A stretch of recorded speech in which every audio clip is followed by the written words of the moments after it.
Estás escuchando Sabiduría Psicodélica por Janina Tomasini.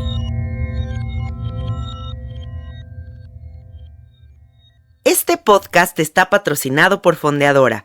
Menos bancos, más libertad. Fondeadora es una aplicación ligada a una tarjeta de débito totalmente gratuita que te permite enviar, gastar y ahorrar tu dinero con una simplicidad nunca antes vista. Menos burocracia, más simplicidad. Entra a fondeadora.com y entérate de más. Hola, hola amiguitos, ¿cómo están? Bienvenidos al episodio 105 de Sabiduría Psicodélica. El día de hoy va a suceder un episodio que han estado pidiendo muchísimo, que es el tema de los sueños. Y tengo aquí enfrente de mí a un hombre muy mágico que se llama Oneiros, que ha dedicado gran parte de su vida a investigar todas las posibilidades que existen dentro del mundo onírico. Y nos va a compartir el día de hoy pues toda su sabiduría, que también es bastante psicodélica y soñadora. Bienvenido, Oneiros. Muchas gracias, Janina. Gracias por invitarme. Y bueno, pues sí, este tema de los sueños es bastante amplio, es todo un universo. Y pues como bien lo dices, ¿no? Yo me dedico a explorar todas las posibilidades, ¿no? Todo el universo de los sueños, desde distintos mapas. Desde mapas un poco psicoanalíticos, pero también mapas chamánicos, mapas neurológicos, mapas artísticos, creativos, espirituales, lúdicos, entre otros. ¡Wow! ¡Qué interesante! Platícanos un poquito de ti. ¿Qué has hecho? ¿Qué has estudiado? ¿Por qué estás en este camino? Claro, pues sí, mira... Bueno, es una historia un poco larga, pero básicamente un periodo de mi vida en que no salí mucho de casa por 6 meses y entonces, pues esto fue un periodo en el que tuve tantos sueños, o que mi vida onírica se intensificó tanto, que pues ya empecé a tener una relación tan íntima con este mundo tan extraño, tan misterioso, tan enigmático que son los sueños. Y pues de pronto yo era consciente de los sueños, tenía muchos sueños lúcidos, entre 4 o 5 sueños lúcidos por semana. Wow. Y de estas experiencias con sueños lúcidos, yo les preguntaba a los personajes oníricos, oye, ¿y tú qué onda? ¿Quién eres, no? Ah, pues yo soy esta parte de ti, que bla, bla, bla, así, ¿no? Como que empecé a tener una relación tan íntima con mi mundo onírico, que pues decidí dedicarme por completo a esto, ¿no? Entonces, bueno, pasaron varias cosas que básicamente me llevaron a entender que pues este era mi camino. Sí. Y pues bueno, ahí empecé, digamos, de manera muy autodidacta. Posteriormente estudié en la Facultad de Filosofía. Sí.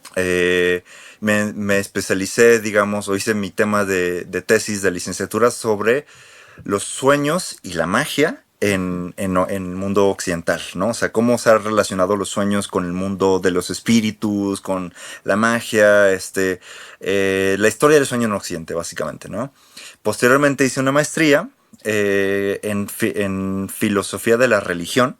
Wow. Y enfocándome en el tema de los vínculos entre el sueño y lo sagrado, comparando la perspectiva junguiana de la interpretación de los sueños de la psicología moderna con las perspectivas sagradas, ¿no? de los sueños a lo largo de la historia, y cómo de alguna manera los sueños vienen al menos el estudio contemporáneo de los sueños viene a cubrir este aspecto que el hombre moderno ha olvidado del mundo interno, ¿no? De esta dimensión oculta del alma, y que de alguna manera pues es un universo poco explorado en la modernidad. Claro. Aunque en el mundo antiguo, o sea, previo a la modernidad, que se empieza a instaurar por ahí de 1600 y tantos con René Descartes, antes de esto el sueño siempre estuvo vinculado con lo sagrado. Estaba asociado con los dioses, el mundo de los espíritus, con el viaje del alma, otras dimensiones, entre otras cosas, ¿no? Y este espacio para consultar, ¿no? Así es, justamente, ¿no? Y existía una gran cantidad de, digámoslo así, profesionistas de los sueños. En Grecia Antigua, por ejemplo, existía esta figura que se llamaba el onirocriticón, que básicamente son intérpretes de sueños, y que era un oficio tan común como el zapatero o el panadero, etcétera, ¿no? O sea, wow. Entonces, como a lo largo de la historia de la humanidad hemos perdido ese vínculo, esa conexión con la dimensión sagrada de alguna manera y por tanto con los sueños como conexión hacia esas otras regiones, ¿no?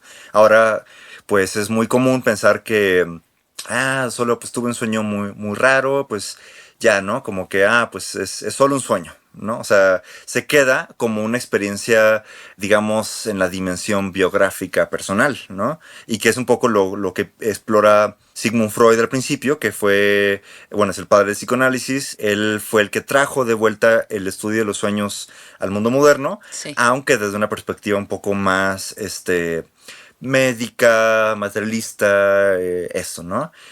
Va a ser Jung, su discípulo que luego es disidente, crea su propia perspectiva, su propia línea de trabajo, y él dice, no, en los sueños hay algo tan íntimo, tan especial, tan esencial, que nos conecta con algo más allá de lo que creemos que somos actualmente.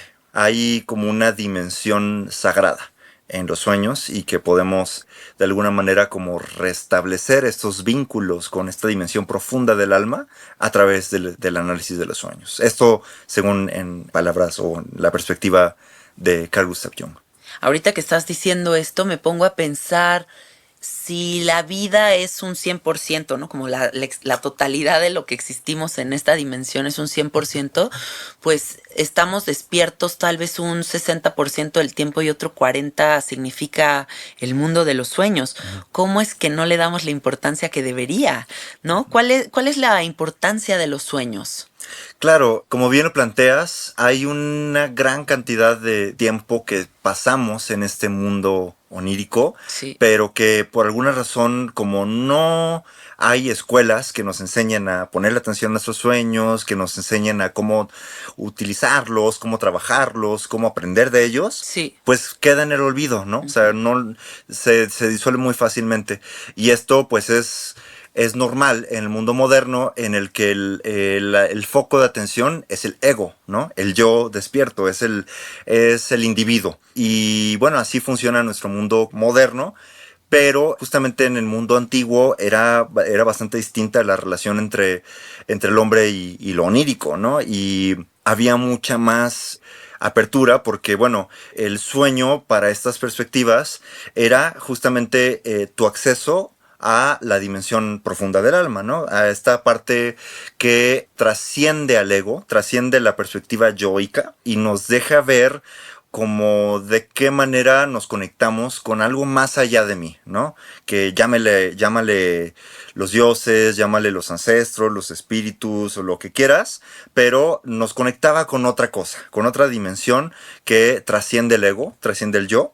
Y entonces, en la transición de los paradigmas del mundo antiguo al mundo moderno, primeramente, pues hay una desconexión con esto, ¿no?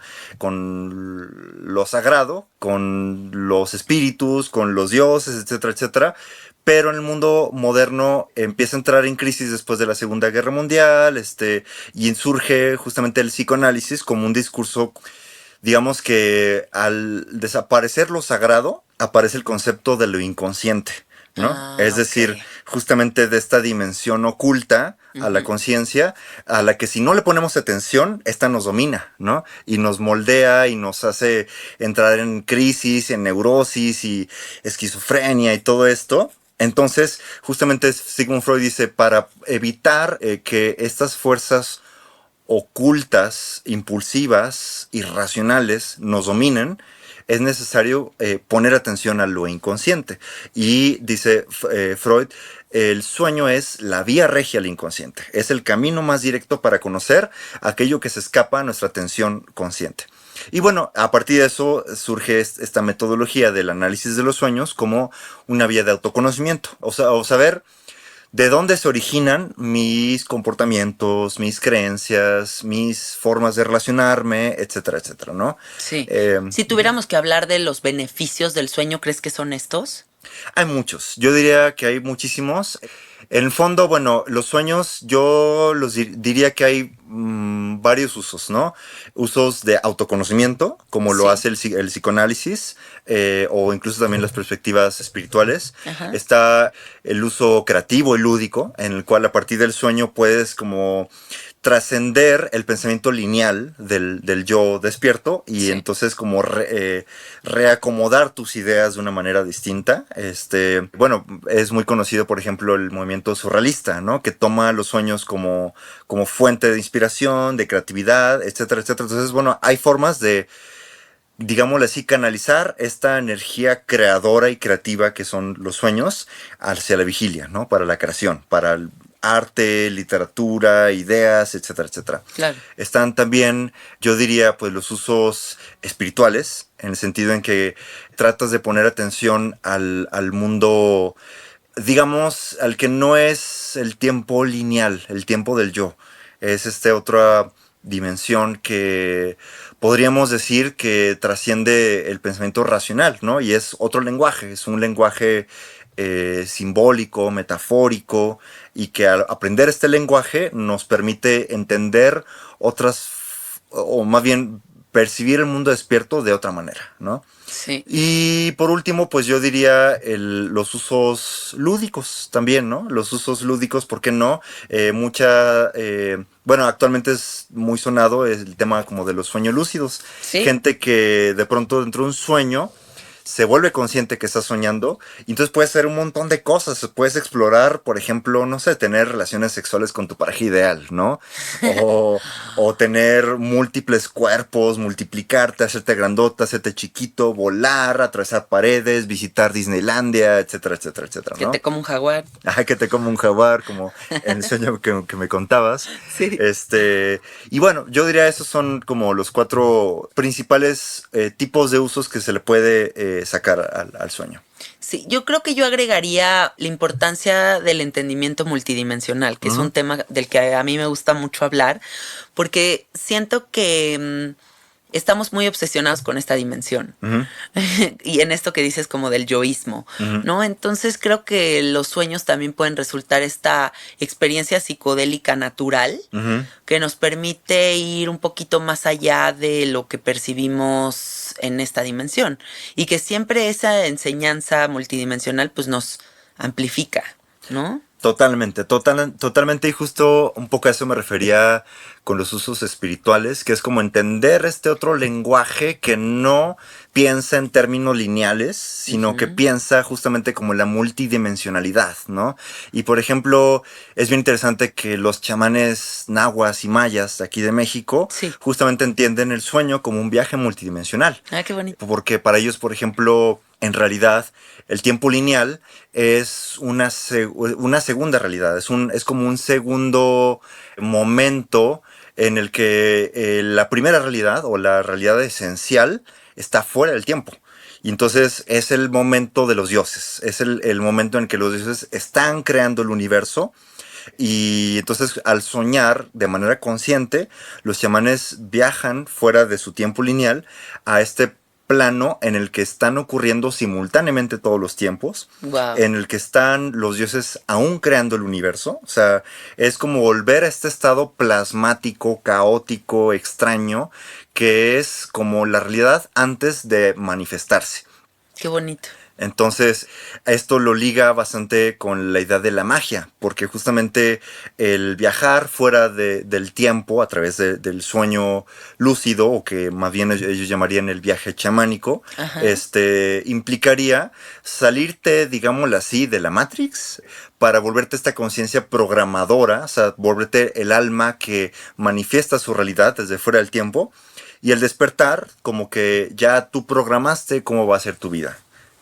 Qué padre poder entrar en contacto con eso, y realmente sí creo que tenemos ese poder, ¿no? De ir programando a través de estos entendimientos, podría decir hasta como manifestadores, ¿no? Ajá. Exacto. Sí. Y como te digo, es algo que estaba ligado al sueño en épocas antiguas, de alguna manera, aunque era conocimiento, digamos, iniciático.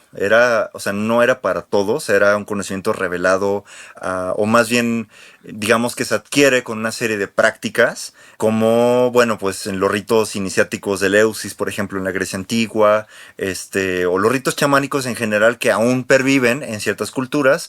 Y, por ejemplo, también de aquí, de las culturas toltecas, existe, por ejemplo, el arte de ensoñar, ¿no? que pues justamente es un uso chamánico de los sueños, en el que el brujo, el mago, el chamán aprende a utilizar el sueño lúcido como una vía de desarrollo del cuerpo energético, ¿no? De este cuerpo fantasmal, de este cuerpo sutil que no sabemos cómo utilizar en el mundo moderno, que se nos enseñó que la vida es únicamente el mundo despierto. En cambio, pues estas otras culturas, pues sí le dan un valor, pues casi fundamental, ¿no? Para la existencia, el saber utilizar este cuerpo energético que se despierta en los sueños. ¿Y cómo le podemos hacer para poder entrar en contacto con esos sueños? ¿Qué le dirías a la gente? ¿Qué consejitos les puedes dar?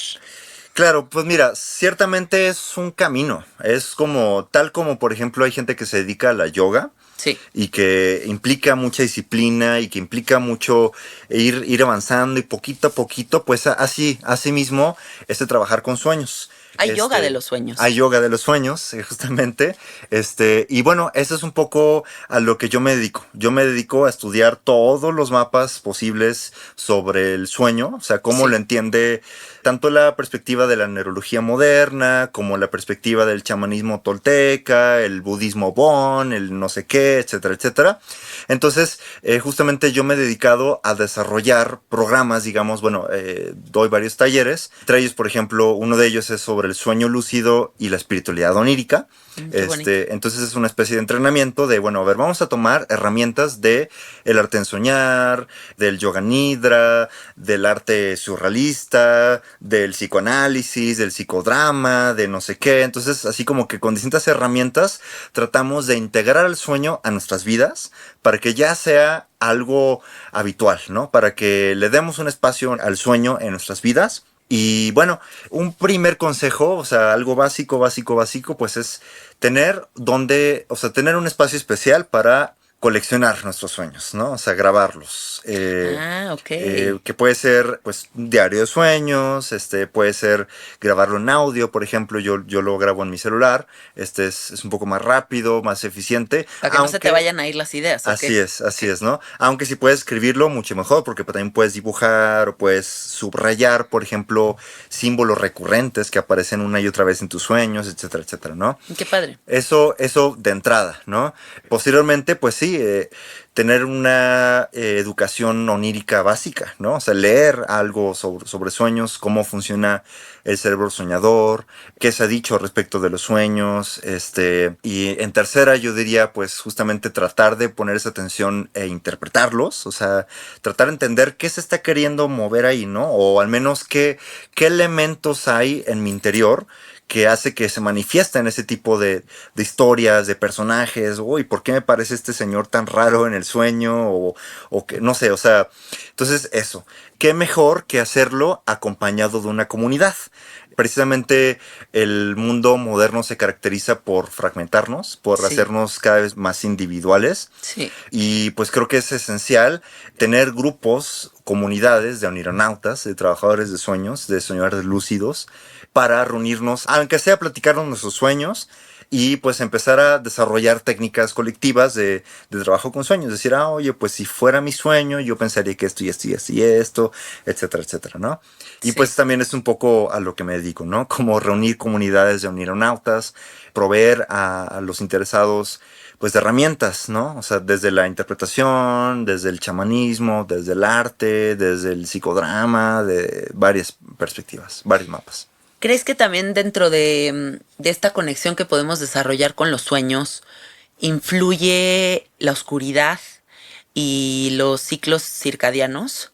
Por supuesto, sí, claro. O sea, definitivamente para soñar bien hay que dormir bien. Una de las, digamos, consejos que les podría dar a los que empiezan a trabajar con esto o que están interesados en trabajar con sus sueños es que al menos una hora antes de dormir ya no prendan ninguna computadora ni vean su celular, o sea, nada de luces artificiales. O sea, a lo mejor, bueno, si es posible tener una vela, mejor, ¿no? O sea, pero si no, una lamparita está bien, o sea, una lámpara de mesa para pues solo dedicarse pues, no sé, al cultivo de la interioridad, ¿no? Que puede ser escribir en tu diario, cómo te fue en tu día, o leer un poquito, o simplemente meditar, relajarte, dar un lapso de una hora, como de casi como un ritual, de decir, ok, antes de dormir voy a prepararme para dejar atrás todas las preocupaciones del día. Sí. Y de hecho, bueno, esa es una técnica para recordar los sueños.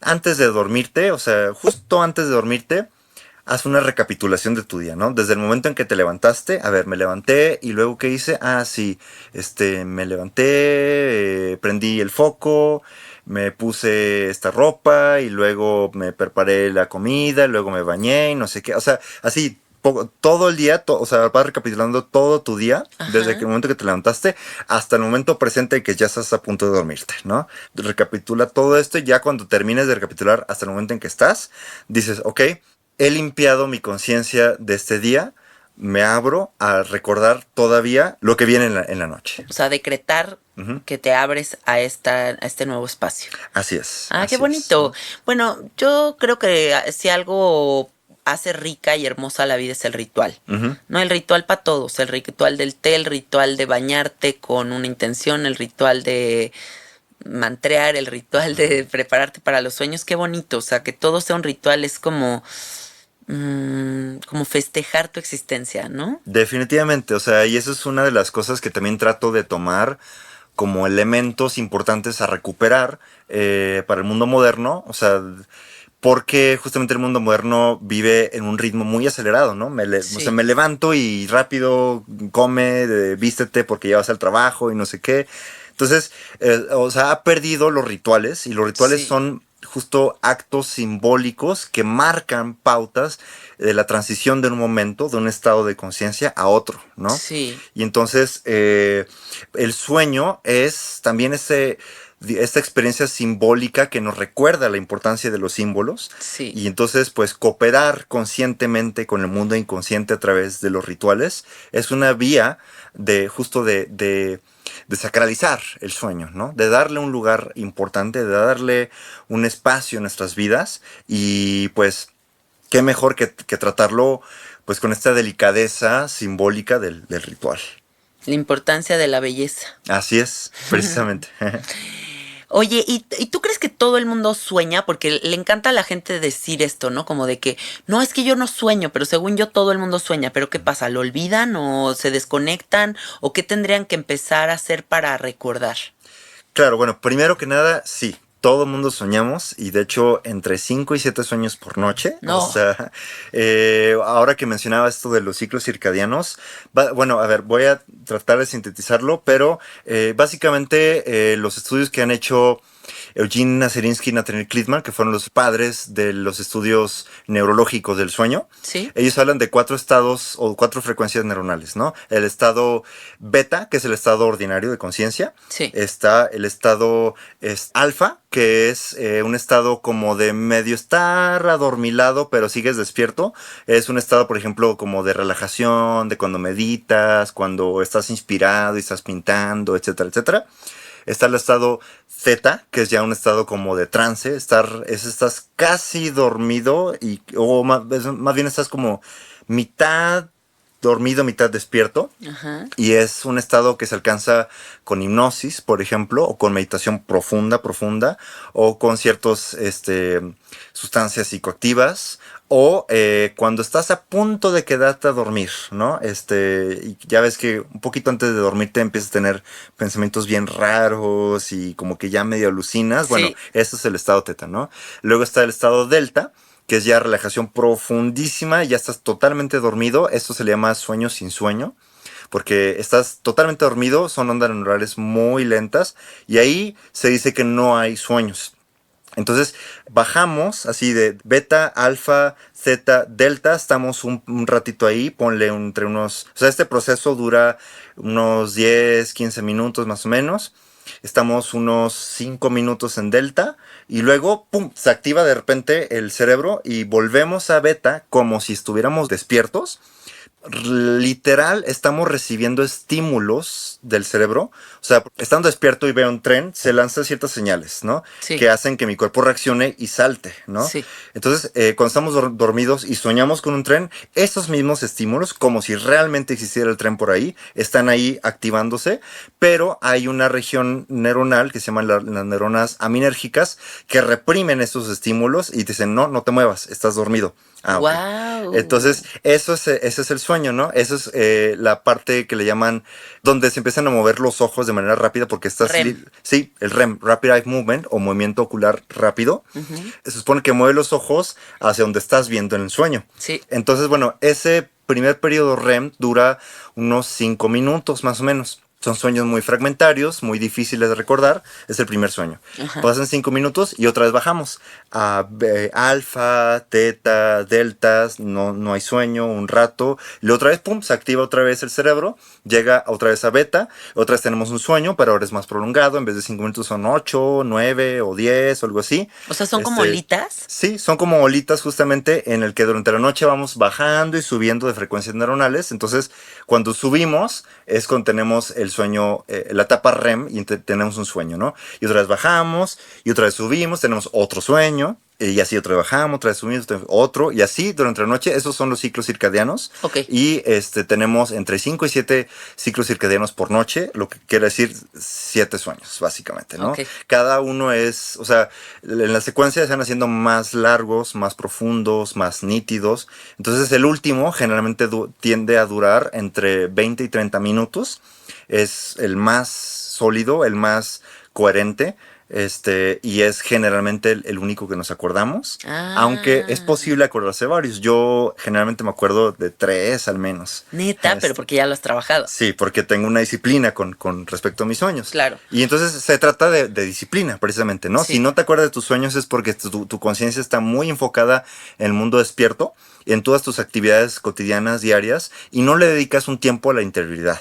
Entonces justamente para eso ayuda mucho el ritual, ayuda mucho antes de dormir, date una hora de intencionar, de decir, ok, esta noche sí quiero recordar mis sueños, voy a pausar, voy a alentar, o sea, voy a dejar que transpire toda la actividad de la vida despierta, Sí. Para dejarle espacio al sueño, ¿no? Sí.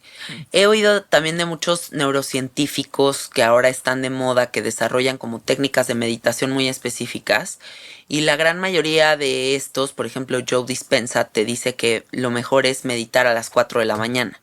Porque hay un pico como de DMT que segrega el cerebro en ese momento y que puede ser como el momento más importante para el sueño lúcido. Incluso mucha gente duerme, se despierta a las 4 de la mañana y se vuelve a dormir. Y dicen que ahí es cuando, ¡pum!, se te revela todo lo que tú quieras. ¿Qué sabes sobre esto? Claro, fíjate que, por ejemplo, bueno, como te decía, hay varios ciclos circadianos, ¿no? Entonces, sí.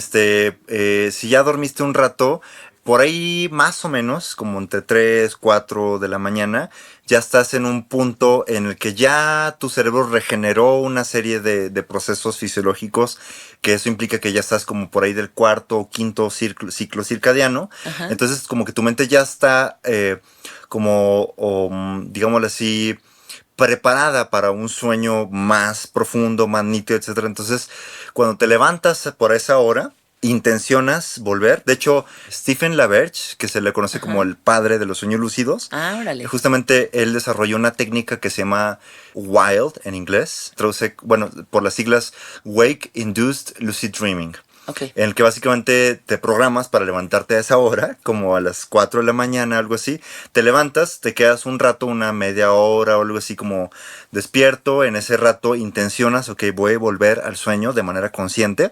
Y entonces justamente duermes y eso es una de las técnicas más poderosas para tener sueños lúcidos. Ah, ¿sí? Ajá, porque justamente es más fácil volver de manera consciente al sueño cuando interrumpes por un momento el sueño después de haber pasado por ciertos ciclos circadianos. Sí. Y vuelves ya como al sexto o séptimo ciclo circadiano con la intención fija, ¿no? Una amiga también me dijo, si quieres empezar a tener sueños lúcidos antes de dormir, tómate 2 vasos de agua. Y en cuanto te den ganas de hacer pipí, te va a despertar, vas a hacer pipí, vas a regresar y vas a entrar en un sueño mucho más consciente. Precisamente, o sea, esa es justamente otra variante del wild, ¿no? O sea, es una... ¿El de tomar agüita?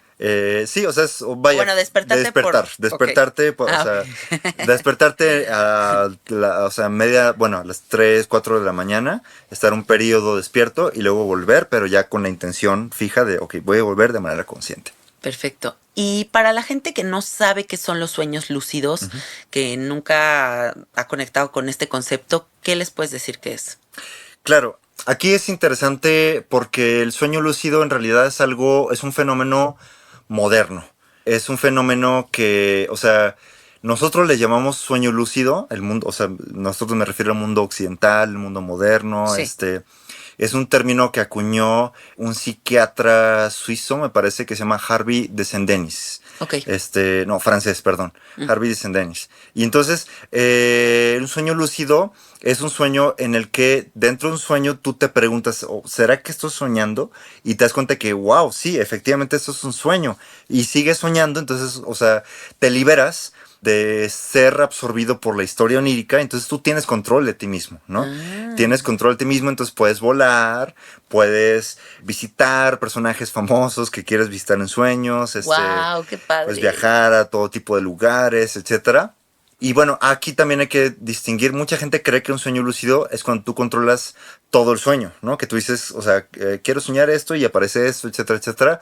No necesariamente, o sea, sí tienes cierto control de ti mismo y hay algo ahí como medio de magia, o sea, que puedes tú manifestar cosas en el sueño, pero no tienes control del sueño en su totalidad. Sí, yo nunca he visto ni oído eso. No, porque justamente el sueño es algo mucho más ancestral que nosotros, es más antiguo, más misterioso, más poderoso que el yo.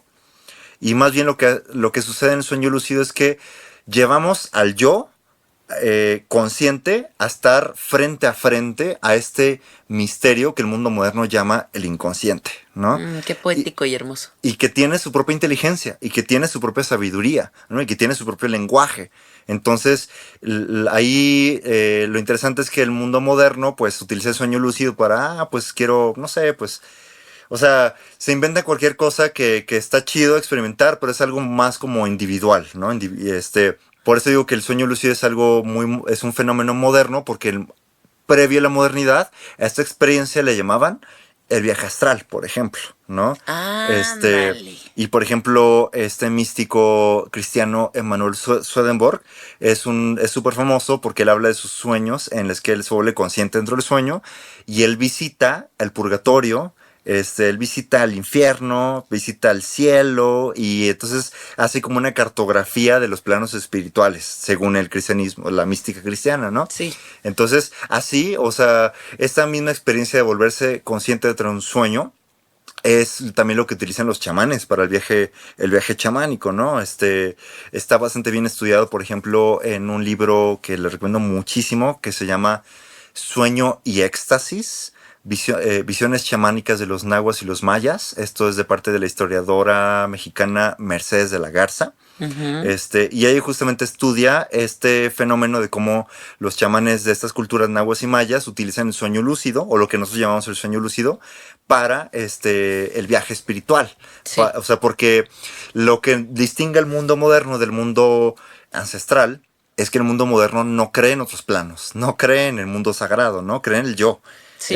Y cree que el sueño es, pues, mi sueño, ¿no? Complementario. Ajá, ¿no? Es solo algo mío, es algo interno, es algo privado, ¿no? O sea, estoy soñando cosas que son de mí, ¿no? Sí. En cambio, justamente esa misma experiencia del tener un sueño lúcido, pero en paradigmas donde existe lo sagrado, pues más bien lo libera a la idea de que el sueño es un vehículo, ¿no? De viaje por estos planos espirituales.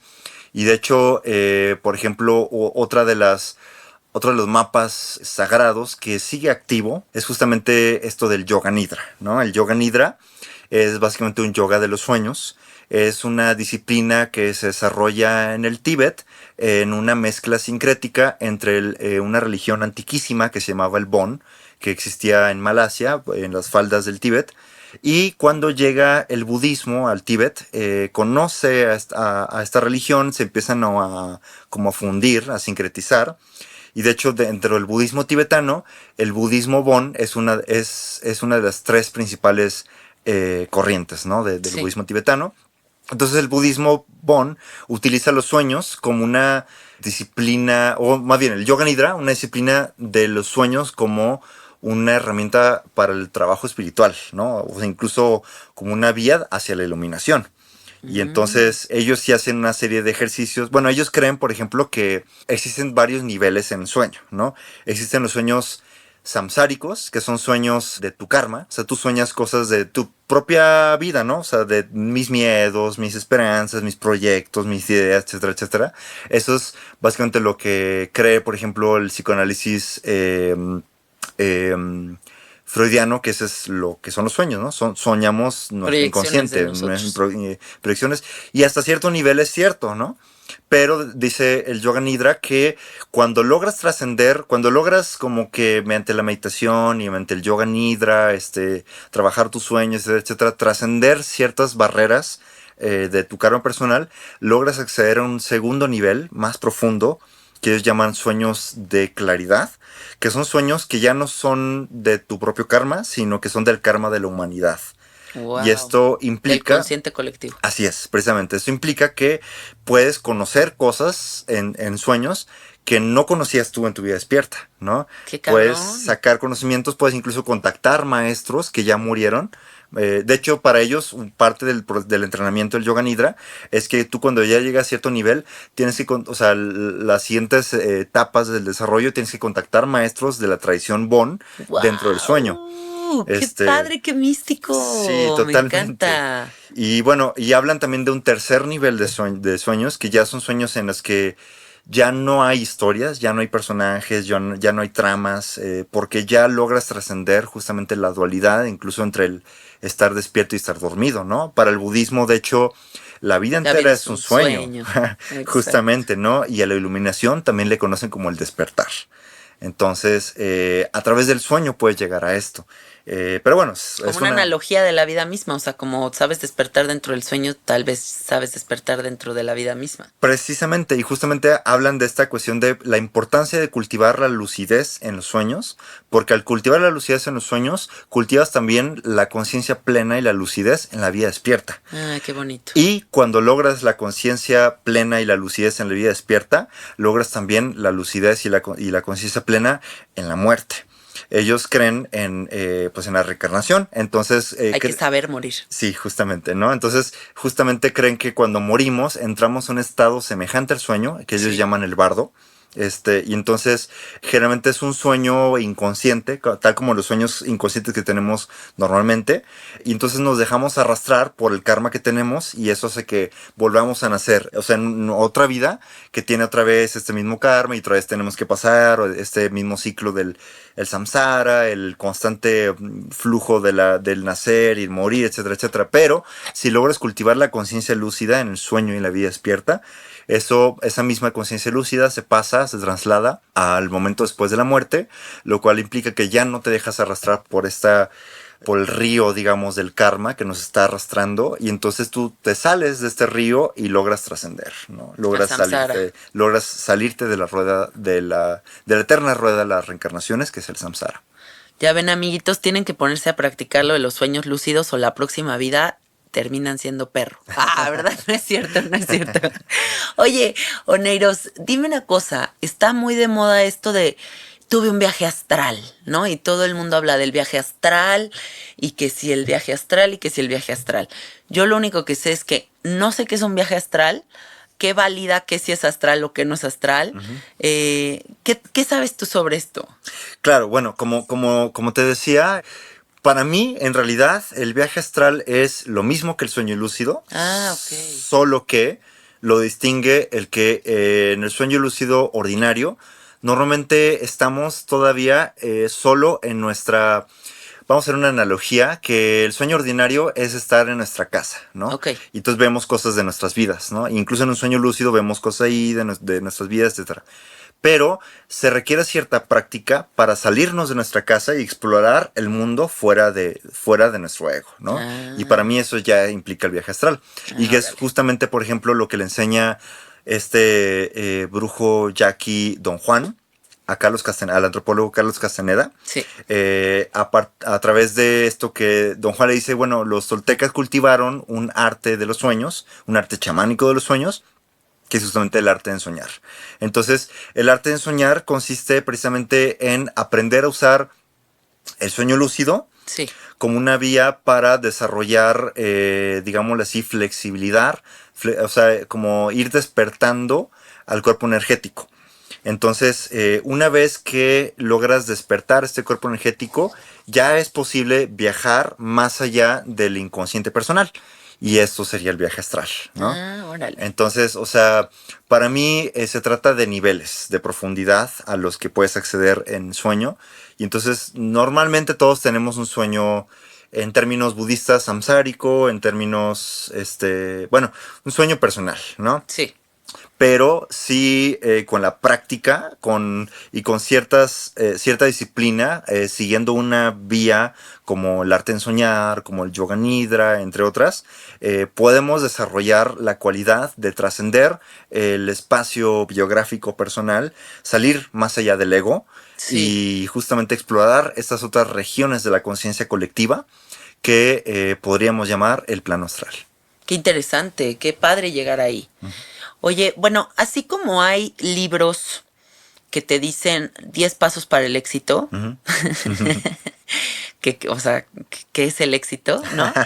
También pues hay muchos de estos libros de interpretaciones de los sueños, ¿no? Y yo creo que el individuo es tan infinito como el universo, o sea, cómo podemos etiquetar qué es qué, ¿no? Pero dentro de este mundo de los sueños, ¿qué arquetipos o qué personajes principales podemos ubicar o darle algún significado en relación a nuestra vida o sea, como un poquito más personalizado tal vez? Claro, bueno, primero sí es importante distinguir que el mundo onírico nos habla en lo que podemos llamar símbolos, ¿no? Entonces, un símbolo es cuando una imagen parece no hablar de esa misma imagen, sino de otra cosa. Por ejemplo, aparece una vaca en mi sueño, no significa que, o sea, literal estoy viendo una vaca, sino esta vaca está representando otra cosa, ¿no? Es como una mano que señala hacia otra realidad, ¿no? Entonces, eso es lo que tenemos que aprender a descifrar.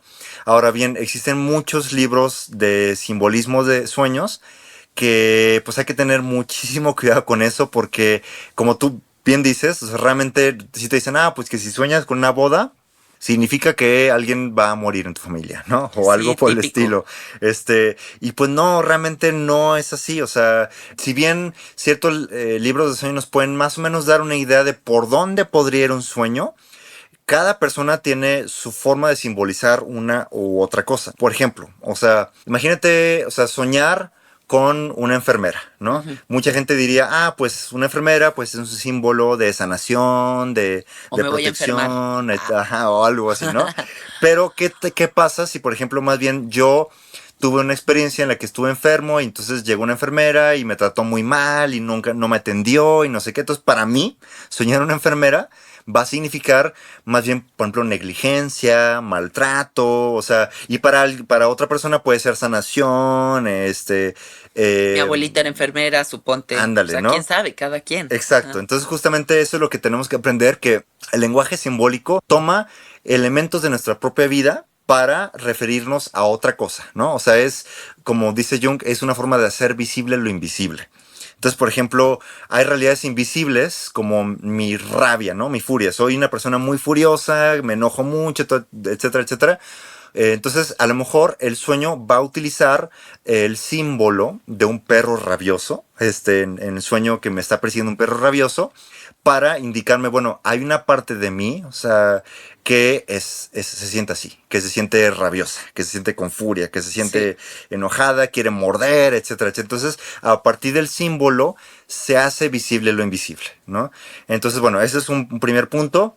Eso significa que los símbolos pueden variar de persona en persona y de momento en momento. O sea, una cruz va a significar algo bien diferente para un cristiano así súper enfocado, o sea, que cree, súper ferviente, etcétera, que para alguien que justamente es ateo o que, no sé, vivió una vida muy reprimida por su familia católica o no sé, ¿no? Que vio 20 videos de Marilyn Manson. Ándale.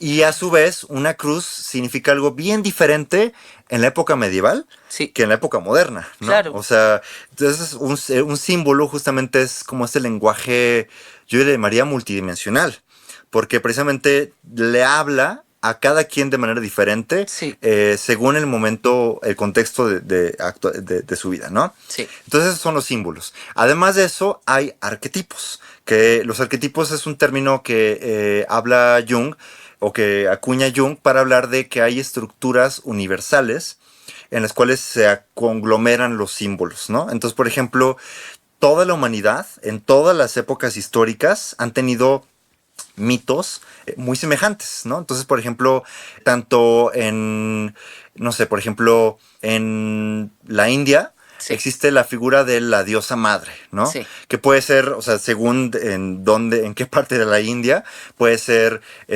Maya, puede ser Parvati, puede ser Kali, el aspecto furioso de la diosa, etcétera, etcétera, ¿no? Entonces, pero finalmente todos estos símbolos apuntan a una misma estructura universal, que es la madre. Sí. Luego, por ejemplo, en el cristianismo puede ser la Virgen María. En las culturas prehispánicas de México puede ser la Madre Tonantzin.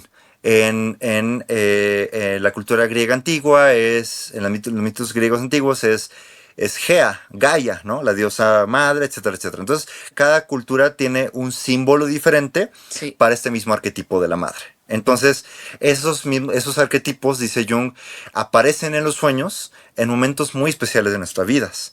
Justamente son como momentos de transición. Crisis existenciales, o que estoy por casarme, o que me acaban de otorgar un puesto muy importante, voy a ser, no sé, director de una escuela, etcétera, etcétera, ¿no? O sea, hay momentos especiales de la vida en el que se empiezan a manifestar imágenes oníricas que tienden a apuntar hacia lo universal, ¿no? Entonces, por ejemplo, aparece, no sé, la imagen como del mago, aparece la imagen del anciano sabio, aparece la imagen, la madre protectora, de la doncella, del héroe, de la sombra, etcétera, etcétera. Esos son los arquetipos, ¿no? Entonces, por ejemplo, dice Jung, un elemento muy común en los sueños es, bueno, la pesadilla, ¿no? Que algo nos persigue. Sí. Un monstruo, un asesino, un exnovio o exnovia, no sé, alguien, o incluso una fuerza amorfa, oscuridad, o una ola gigantesca, algo nos está persiguiendo y huimos y por más que nos escondemos, corremos, o sea, siempre nos está por detrás de nosotros, ¿no? Está casi por atraparnos. Sí. Eso es la sombra. Según Jung, eso es todo aquello que nosotros no queremos ver de nosotros mismos. Entonces, dice Jung, cuando empiezas a trabajar con sueños y tratas de ponerle atención a estas cosas, bueno, a ver, pero ¿de qué estoy huyendo? ¿No? ¿Qué es lo que me aterra de esto que me está persiguiendo? ¿No? Entonces te pones a analizar, bueno, a ver, me aterra, no sé, que tiene un rostro muy extraño, o que no sé, entonces, bueno, pero ¿por qué? Porque esto me hace pensar que pues es una persona no muy ordinaria, ¿no? Y bueno, pero ¿y qué tiene de malo ser no muy ordinario, no? Entonces ahí te pones a analizar, te pones a estudiar esos símbolos, y esto te permite como conocer este arquetipo, ¿no? De la sombra. Y eso es como un primer paso. Y luego vas así poco a poco integrando estos arquetipos como, no sé, la imagen de lo femenino, Jung le llama el ánima. todas las mujeres tienen una tendencia a desarrollar el aspecto ánima de la psique, ¿no? Aunque dice, todos tenemos un aspecto masculino y un aspecto femenino, ¿no? Pero generalmente, culturalmente, y bueno, también biológicamente, la mujer desarrolla el aspecto femenino, el hombre desarrolla el aspecto masculino. Entonces, a lo largo de la vida va generando distintas fantasías o imágenes o símbolos para hablar de su propio aspecto masculino o femenino, ¿no? Entonces, por ejemplo, mujeres que no tienen muy desarrollado el aspecto femenino de su psique, sueñan con mujeres muy como inocentes o muy así como dejadas y que se dejan seducir o que se dejan, o sea, es como la mujer pasiva, que no tiene voz, que no tiene palabra, y Jung dice, bueno, esa es justamente la imagen que quiso retratar la Biblia con Eva, por ejemplo, ¿no? Es el arquetipo de la mujer como que se entrega al hombre, ¿no? Luego dice, bueno, un segundo nivel de desarrollo del aspecto femenino de la psique puede ser la doncella, ¿no? Empieza a soñar con princesas y no sé, mujeres que tienen un mayor dominio de la belleza, de la manipulación de las emociones, etcétera, etcétera. Entonces ya es un segundo nivel de desarrollo del alma femenina, ¿no?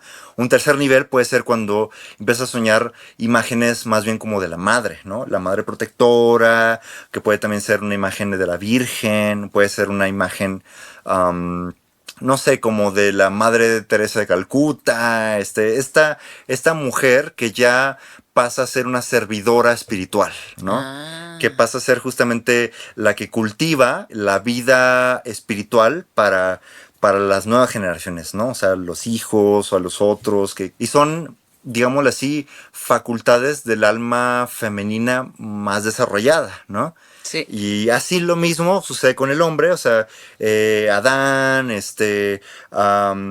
sé, el héroe, el mago, el sabio, etcétera, etcétera, ¿no? Entonces el guerrero. El guerrero, justo, ¿no? Entonces son arquetipos, o sea, que para cada persona, claro, van a ser diferentes los símbolos, pero que de alguna manera todos pasamos por ese proceso de ir asimilando cada vez más la madurez del alma, ¿no? La madurez del aspecto femenino o el aspecto masculino del alma. Y eventualmente llegamos a un punto en el que ambas partes se empiezan a unir, ¿no? Y empieza a surgir otro tipo de símbolos. Bueno, esto ya estamos hablando de niveles ya muy profundos de desarrollo psíquico, que Jung llamaría incluso ya más bien la etapa mística, en la que tú trasciendes el mundo mortal, el mundo ordinario, y empiezas a tener visiones, sueños muy arquetípicos, muy especiales, en los que aparecen imágenes como de divinidades o imágenes como cósmicas, ¿no? Lo que ya veo en la ayahuasca. Ándale, justamente se acercan a las visiones de las experiencias psicodélicas, ¿no? Sí, ya reinos. Exacto. Reinos, seres de luz. Exacto. Que no tiene ya nada que ver con esta realidad. Exacto, y entonces estos son el tipo de sueños que culturas antiguas llamaban los grandes sueños, sueños proféticos, sueños sagrados. Ay, qué hermoso. Y ese es un tipo de sueños que te conectan, o sea, que te hacen reflexionar acerca de tu relación con la totalidad, ¿no? Con el todo. Y de hecho dice Jung, ahí, este arquetipo, o sea, de llegar a este nivel, Jung dice, aquí aparece el arquetipo del sí mismo, que es la parte más profunda de nosotros, la parte, o sea, ya es cuando dejamos de identificarnos con el ego, y empezamos a identificarnos con algo más profundo que me trasciende, pero que también es parte de mí, o que yo soy parte de eso, y que es lo que las culturas, o más bien las religiones del mundo han llamado Dios. Y, o en otros términos, la totalidad, la experiencia de la unidad. Nada, la unidad. Pero justamente es esta, o sea, precisamente a través del análisis de los sueños, o sea, al voltear la conciencia hacia el inconsciente profundo, es una forma en que este sí mismo, este Dios, este todo, o esta unidad, se autoconoce a través del individuo, a través justamente del análisis de sueños. Es como Dios se vuelve consciente de sí mismo a través del individuo. O sea, cuando el individuo empieza a tener los símbolos, los sueños, las imágenes, la tendencia, la relación con la idea de Dios, es cuando la idea de Dios se vuelve autoconsciente a través del individuo, ¿no? O sea, practicar sueños cabrón hasta llegar a un punto en el que ya vives la experiencia del sapo sin fumártelo. Precisamente, precisamente. Pero bueno, ¡Guau! estos son ya sueños Ya muy de sofisticados. místicos, Sí, de la sí. gente que está totalmente entregada a una esto. vida espiritual, ¿no? Claro, sí, sí hay muchas vías de acceso a ese lugar. Así es. Oye, Oneiros, a mí me gustaría saber, ¿qué opinas tú de la importancia de la dieta visual para definir nuestros sueños? O sea, ejemplo, si a mí se me ocurre ver una serie de estas de narcos, o se me ocurre ver cosas como con agresión y con violencia y cosas así, todo mi sueño se trata de ese tipo de cosas, ¿no? Entonces, soy muy selectiva con los contenidos que permito que entren a mi vida. ¿Qué influencia tiene todo esto en el mundo de los sueños? Bastantísima. Claro, es de hecho justo un tema clave. Porque precisamente lo que alimentamos a nuestra alma es lo que es el material que el alma puede utilizar para hablarnos, ¿no? O sea, el alma, como no tiene forma, imágenes, es algo que trasciende toda identificación, solo se puede servir de lo que le alimentamos, ¿no? De lo que le damos, o sea, de las experiencias de la vida despierta. Ese es el material con el que el sueño teje una historia. Claro. Para hablarnos, para decirnos un mensaje, ¿no? Entonces... Y aquí me gustaría decirte, por ejemplo, yo cuando fui oficinista y que tenía muchas responsabilidades y era como todo mi día giraba adentro de una oficina, había noches que toda la noche yo trabajaba. O sea, mi noche se trataba de resolver los pendientes que tenía que resolver al siguiente día. Y cuando despertaba me daba un pinche coraje porque era como, no mames que ya me tengo que ir a la oficina y llevo 7 horas durmiendo en la oficina.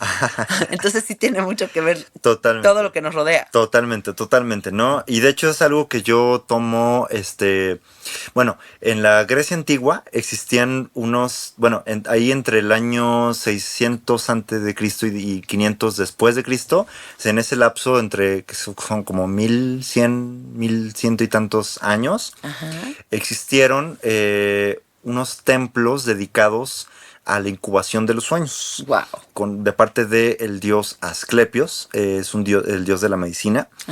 También se le conoce como Escolapio. Este dios, o sea, la gente peregrinaba hacia estos templos porque querían sanarse de algo, o sea, cualquier enfermedad física, mental, espiritual, lo que sea. Peregrinaban a esos templos, llegaban, o sea, los sacerdotes de Asclepio les hacían una limpia, inciensos y no sé qué. Da cuenta que todo el día se rodeaban de imágenes sagradas del dios Asclepio. Sí. Hacían cantos, hacían rituales. Todo esto se le conocía como la incubación. Okay. Y que es básicamente como absorber imágenes sagradas para provocar un sueño sagrado. ¡Ay, qué padre! Entonces, ellos entraban después en una sala que se conocía como el oncoimeterión, que se traduce como la sala de incubación.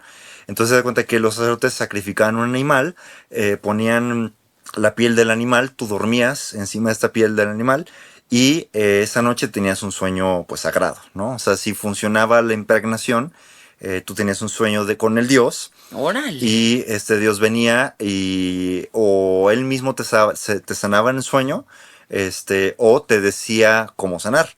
Y entonces te despertabas, tú le contabas el sueño al sacerdote, te lo interpretaba para que ya supieras cómo curarte de tal o cual cosa, ¿no? Entonces es bien importante las cosas que consumimos visualmente porque eso es una incubación. Y de hecho yo utilizo este mismo principio de la incubación de los sueños para justo, o sea, como una técnica para el trabajo onírico y que es, bueno, a ver, ¿qué quieres soñar? Imagínate que, por ejemplo, ya murió mi abuela, ¿no? Y yo quiero soñar con mi abuela. Si quieres conectar con ella. Quiero conectar con ella, entonces voy a impregnar mi alma, voy a incubar ese sueño ¿Cómo? Pues por ejemplo, escuchando música que le gustaba a mi abuela, viendo fotos de mi abuela, a lo mejor le puedo hacer como un pequeño altar, le pongo cosas que le gustan, pues le gustaba este chocolate, pues yo también como este chocolate, o sea, o este olor, esta rosa, todo eso es consumir, ¿no? Es como esto que dices, como una dieta especial. Tal como cuando dietas para la ayahuasca o etcétera, aquí es una dieta de lo que consumes en la vida despierta para que tu alma pueda digerirlo y darte un sueño relacionado con eso, ¿no? Entonces, ¡Qué eso es la padre! incubación de los sueños. Es una técnica de trabajo con sueños y pues sí, esto nos indica que sí es importante ponerle mucha atención a lo que le alimentamos a nuestra alma. Sí, totalmente. Oye, Oneiros, y no sé, yo me pongo a reflexionar con todo esto que me dices y digo, siempre queremos tener la interpretación de todo, ¿no? O sea, a todo le queremos poner nombre y apellido, a todo lo queremos meter en este cajoncito, en este otro cajoncito. A huevo tiene que haber una conceptualización, verbalización de las cosas, pero yo creo que más allá de querer interpretar nuestros sueños, creo que la parte más interesante sería dejarnos de preguntar qué es verdadero y qué no es verdadero de lo que nos es mostrado en estas experiencias y conectar más con la parte de la intuición. Ujú. ¿Qué importancia tiene la intuición en el mundo de los sueños? Bastantísima. O sea, definitivamente el sueño nos habla en un lenguaje que no es racional. Sí, Y esto implica que es justamente el lenguaje de la intuición, ¿no? ¿Qué es la intuición? Bueno, Jung define la intuición como captar cosas invisibles, ¿no? sí. ¿Y qué es esto? ¿Qué es esta realidad invisible? Bueno, para él lo nombra lo inconsciente. O sea, lo que no está dicho, lo que no se muestra, lo que no es claro y conciso, pero que de alguna manera tenemos un presentimiento, una sensación, una intuición justamente de que es que siento que es por acá, ¿no? No sé por qué, no tengo la menor idea, pero algo me dice que es por acá, ¿no? Y por eso nos llega a pasar en los sueños que de repente dices, es que soñé con mi mamá, pero mi mamá no era mi mamá. Ajá, ajá. ¿No? O sea, Exacto. como, o sí estaba en la casa del que era mi novio, pero no era la casa de la que era, del que era mi exnovio. O Sí, sea, no sé, como cosas así sí. rarísimas. Sí, justamente en los sueños es tan natural el saber cosas, aunque no sabes por qué.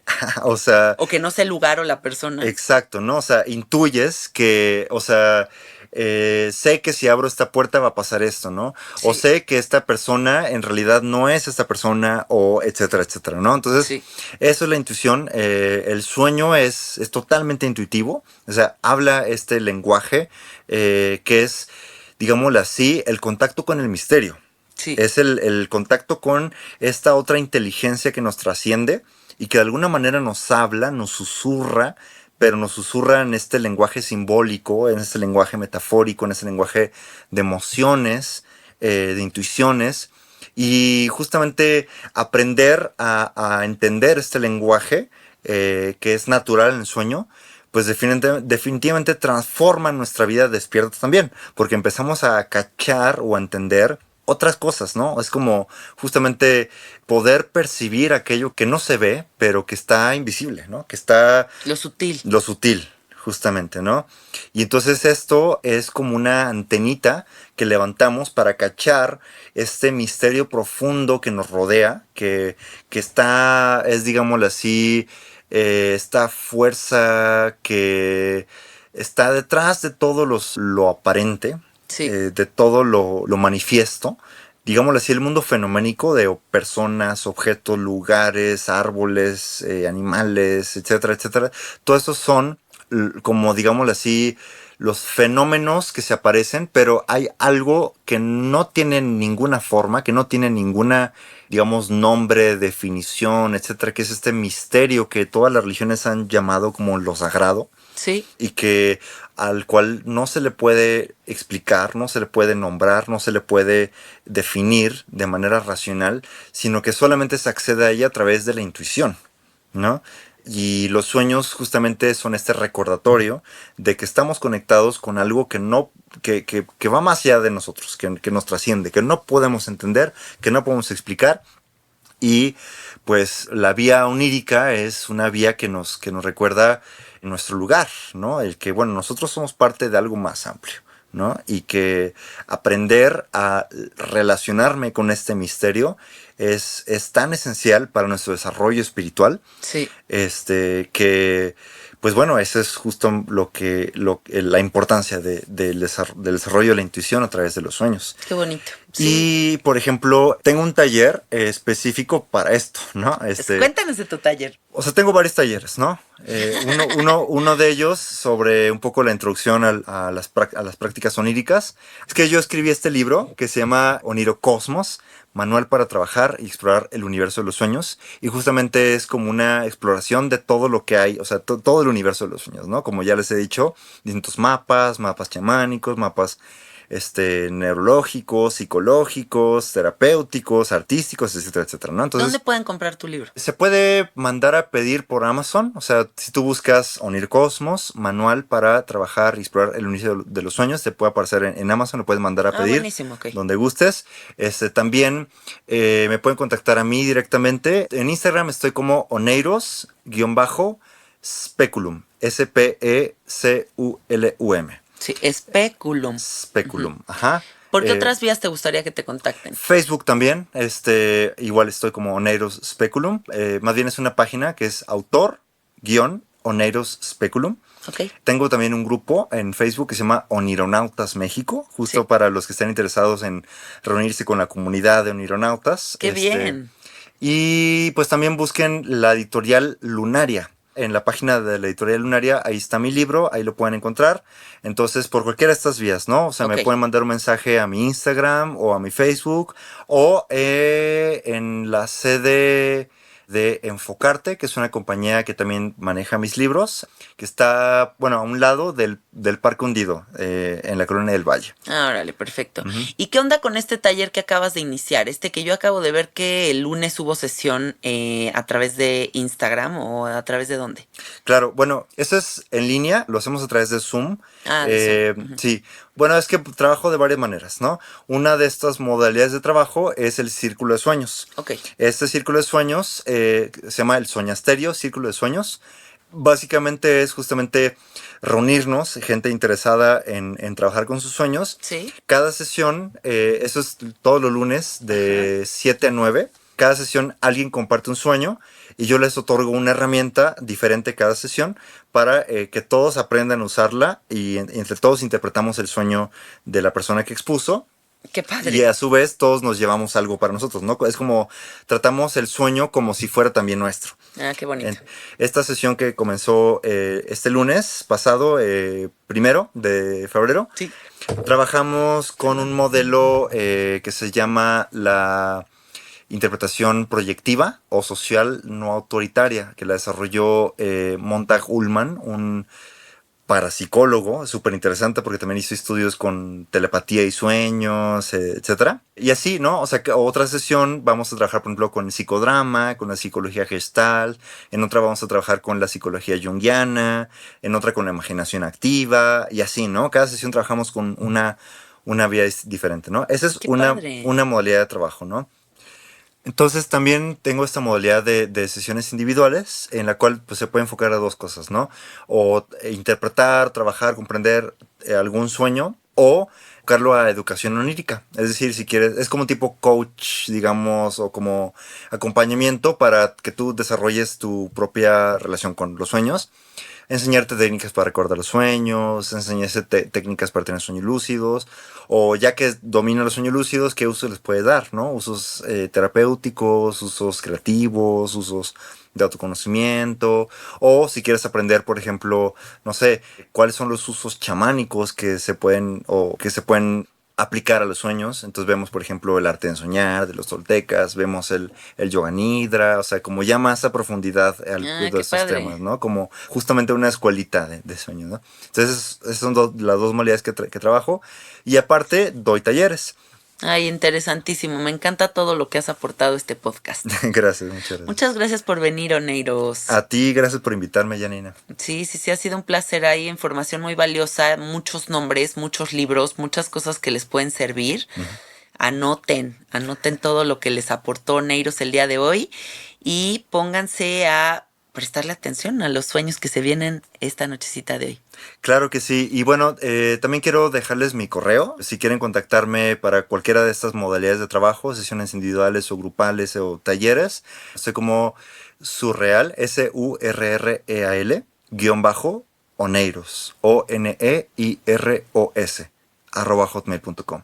Perfecto. O bueno, como en Facebook, Oneiros Speculum, igual en Instagram, Oneiros_Speculum. Pues cualquier cosa que soliciten, pues con mucho gusto les atiendo. Claro, claro que sí. Bueno, amiguitos, nos escuchamos el próximo domingo. Gracias por conectarse.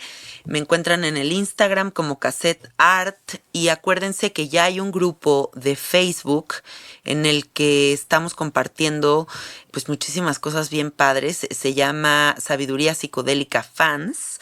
Y ahí puedo estar más en contacto directo con todos ustedes y escucharlos y leerlos y compartir, que es lo más importante. Adiós.